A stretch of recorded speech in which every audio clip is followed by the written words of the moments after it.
Hello बच्चों, तो आज हम लोग पढ़ने वाले हैं कोऑर्डिनेट ज्योमेट्री। इसमें सबसे पहले हम लोग देख लेते हैं इसका क्वाड्रेंट यानी कि एक्स एक्सिस वाई एक्सिस सभी के बारे में बात कर लेते हैं। शुरुआत यहीं से करते हैं और ये short notes one shot video है जिसमें आपका पूरा रिकॉल हो जाएगा, रिवीजन हो जाएगा। तो आप पूरा अंत तक देखना, अपने दोस्तों को भी शेयर कर देना। देखो, ये है एक्स एक्सिस और ये है वाई एक्सिस। अब इस एक्स एक्सिस का नाम हो जाता है एब्सिसा, इसका नाम क्या होता है एब्सिसा, और इस वाई एक्सिस का नाम हो जाता है ऑर्डिनेट। क्या होता है ऑर्डिनेट। मान के चलो इंटरसेक्टिंग पॉइंट 0,0 है। अब इसके साइन के बारे में बात कर लेते हैं कि इसका क्वाड्रेंट का, जैसे ये जो होता है ये फर्स्ट क्वाड्रेंट होता है। कौन सा क्वाड्रेंट होता है? First quadrant. ये आपका जो है ये सेकेंड है, सेकेंड क्वाड्रेंट, और ये थर्ड है और ये फोर्थ है। ये सब क्वाड्रेंट है ना। अब फर्स्ट क्वाड्रेंट का साइन क्या होता है, सिंबल क्या होता है, तो सबसे पहले बात कर लेते हैं एक्सिस का सिंबल के बारे में। अगर इधर एक्स तरफ हम जा रहे हैं तो ये पॉजिटिव के साथ बढ़ता है। कैसा? पॉजिटिव के साथ। y में ऊपर जाते हैं तो ये भी पॉजिटिव बढ़ता है, और y इधर आते हैं x इधर आते हैं x डैश की तरफ तो ये निगेटिव बढ़ता है, और y नीचे जाते हैं यानी y डैश की तरफ तो ये भी निगेटिव आता है। यानी कि y एक्सिस में इसको हम y बोलते हैं, इसको y डैश बोल देते हैं, जो कि ये पॉजिटिव और ये निगेटिव रहता है। x में भी ये x एक्सिस और ये x डैश बोल देते हैं, जो कि ये निगेटिव रहता है। अब हम बोले कि फर्स्ट क्वाड्रेंट का तब सिंबल क्या है, सेकेंड का सिंबल क्या है, थर्ड का सिंबल क्या है और फोर्थ क्वाड्रेंट का सिंबल क्या है। जैसे फर्स्ट क्वाड्रेंट में सबसे पहले जब हम यहाँ पर लिखते हैं ना x, y का वैल्यू, यानी सबसे पहले हम x का वैल्यू लिखते हैं। जब भी हम कोऑर्डिनेट लिखते हैं तो पहले किसका वैल्यू कोऑर्डिनेट में लिखते हैं? x का। तब किसका लिखते हैं? y का लिखते हैं। तो उसी तरह से फर्स्ट क्वाड्रेंट में x देखो तो यानी कि यहाँ पर x ये है और y ये है, तो x तो पॉजिटिव है तो इसलिए यहाँ प्लस रहेगा, और y भी पॉजिटिव है तो यहाँ भी प्लस रहेगा।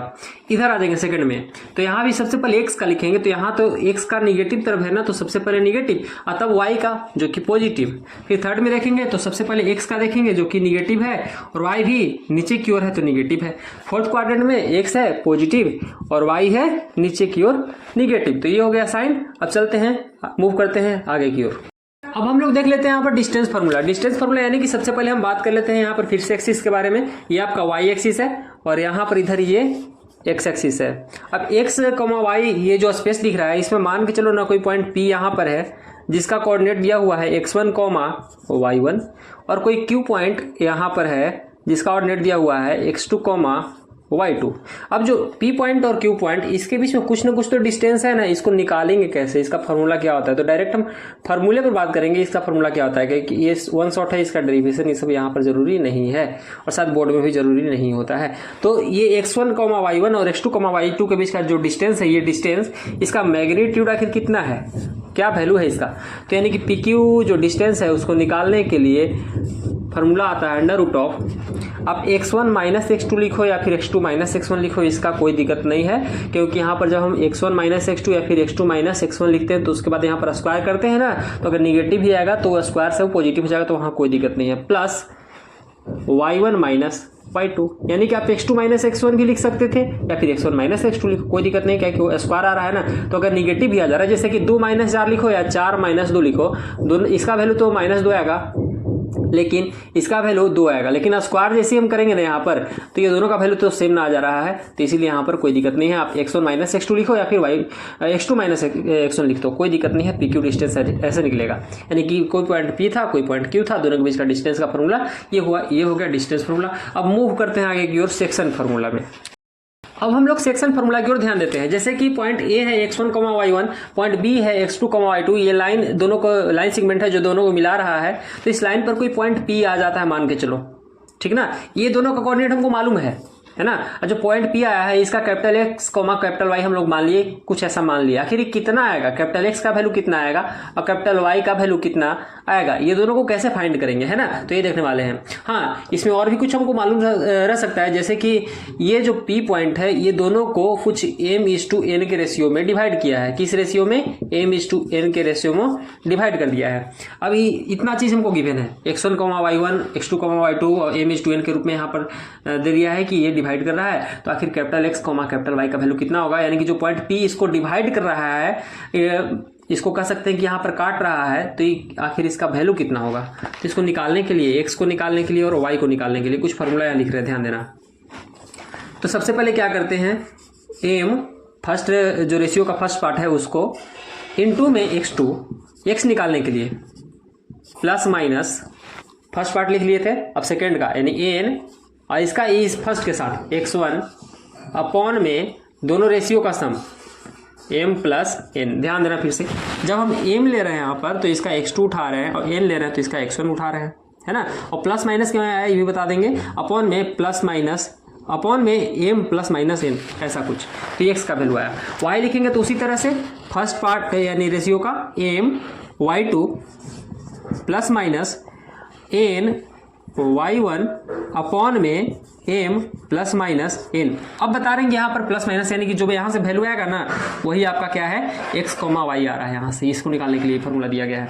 अब यहाँ पर बता रहे हैं कि प्लस माइनस क्यों दिया गया है, तो अगर प्लस हम देते हैं ना तो अगर इंटरनली जैसे ए बी के अंदर कोई पॉइंट कट रहा है तो वहाँ पर प्लस यूज करेंगे, यानी इंटरनली बाइसेक्ट के लिए अधिकतर क्वेश्चन इंटरनली से ही आता है बोर्ड में।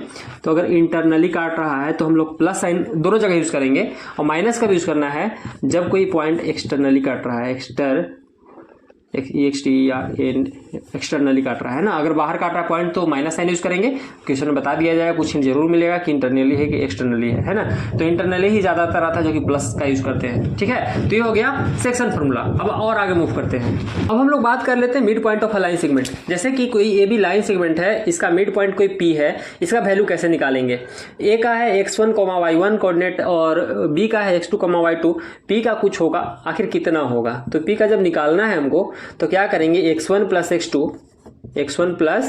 x2 बाई 2, ये x का वैल्यू आ गया इस पार्ट का, comma y1 plus y2 by 2। ऐसे देखने में लग रहा है कि नया आया, लेकिन नया कुछ नहीं, सेक्शन फार्मूला से आया है। जब हम मिड पॉइंट का बात कर रहे हैं तो मिड पॉइंट जब बीचों बीच है तो इसका रेशियो 1:1 हो गया कि नहीं, और नीचे प्लस करते हैं तो 1 + 1 नीचे कितना हो गया 2 दोनों में, है ना।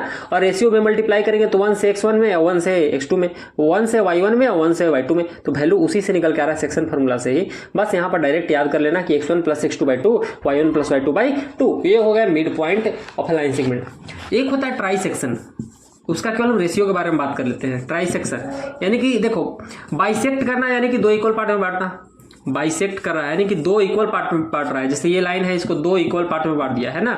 अगर ट्राइसेक्शन कोई बोल रहा है तो जैसे ए है और बी है तो इसको ट्राइसेक्ट कर रहा है यानी कि 3 इक्वल पार्ट में बांट रहा है। देखो ध्यान से, 1 पार्ट, 2 पार्ट, 3 पार्ट, ट्राइसेक्ट कर दिया। तो इसको बोल देते हैं कुछ समय के लिए पी, इसको क्यू बोल देते हैं। तो ट्राइसेक्ट में क्या होता है, 3 इक्वल पार्ट में बांटता है, जितना ये होगा उतना ही ये होगा, उतना ही ये होगा, यानी कि इसको 1, इसको 1 तो इसको भी 1। अब रेशियो के बारे में बात करते हैं। अगर हम यहाँ से यहाँ तक देखें तो इसका रेशियो तो 1:1 है। अगर हम इधर से यहाँ तक देखें तो यहाँ भी 1:1 है, ये दोनों के बीच में बराबर बराबर है।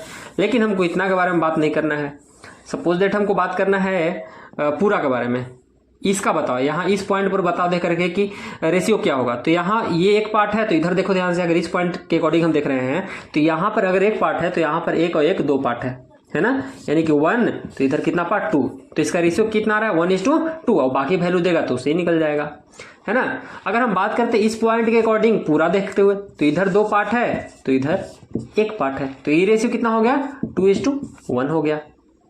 यानी कि अगर कभी ट्राइसेक्ट बोल रहा है तो रेशियो निकालने में हमको ट्राइसेक्शन बोल दिया ना, ट्राइसेक्ट बोल दिया तो वहां पर रेशियो समझ के चलो कि दे दिया, और बाकी हम अपना सेक्शन फार्मूला बाइसेक्ट जो सेक्शन फार्मूला उसी से हम लोग निकाल लेते हैं। तो ये था ट्राइसेक्ट का हल्का सा कंसेप्ट जो कि आप हेल्प करके आगे मूव कर सकते हो।